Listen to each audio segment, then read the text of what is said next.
Assalamualaikum warahmatullahi wabarakatuh. Saya Bella Agustin, kelas 2A Farmasi. Di sini saya akan memaparkan materi tentang suspensi. Suspensi adalah sediaan cair yang mengandung partikel padat tidak larut yang terdispersi dalam fase cair. Suspensi dapat dibagi dalam dua jenis, yaitu suspensi yang siap digunakan atau suspensi yang diterkomunikasikan dengan sejumlah air atau pelarut lain yang sesuai sebelum digunakan. Kriteria dari suatu sediaan suspensi yang baik adalah pengendapan partikel lambat sehingga takaran pemakaian yang serba sama dapat dipertahankan dengan pengucapan suatu sediaannya. Terjadi pengendapan selama penyimpanan dapat segera terdispersi kembali apabila suspensi dikocok. Endapan yang terbentuk tidak boleh mengeras pada dasar wadah.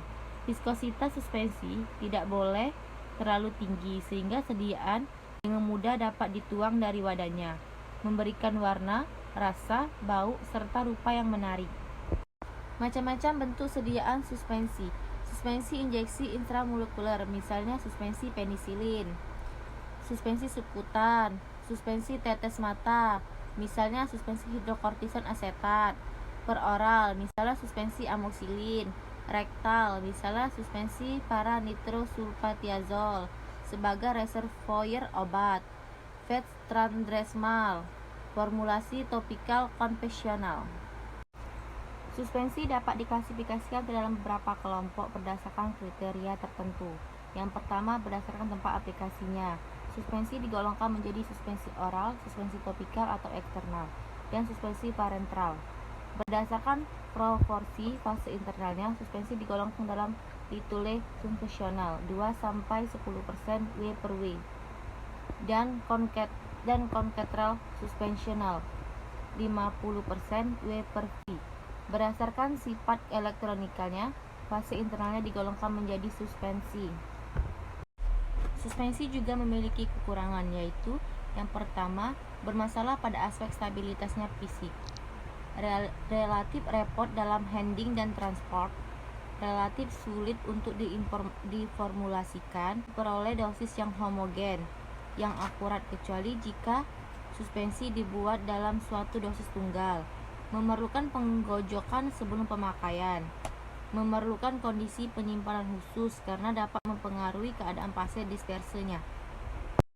Ada 3 macam sistem pembentukan suspensi. Yang pertama, flokulasi dan deflukasi adalah peristiwa memisahnya atau pengendapan fase terdisperse antara fase terdispersi dan fase pendisperse terjadi dalam rentang waktu yang berbeda.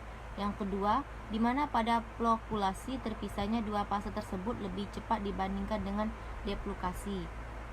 Yang ketiga, namun endapan dari flokulasi dapat didispersikan kembali, sedangkan endapan deflukasi tidak karena telah terbentuk caking.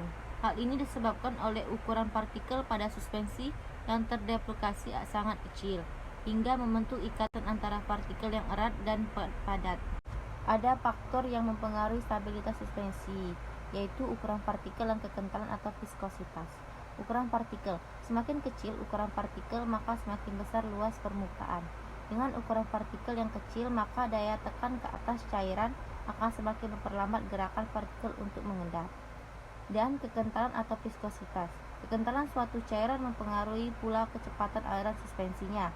Dengan demikian, dengan menambah viskositas cairan, gerakan turun dari partikel yang dikandungnya akan diperlambat.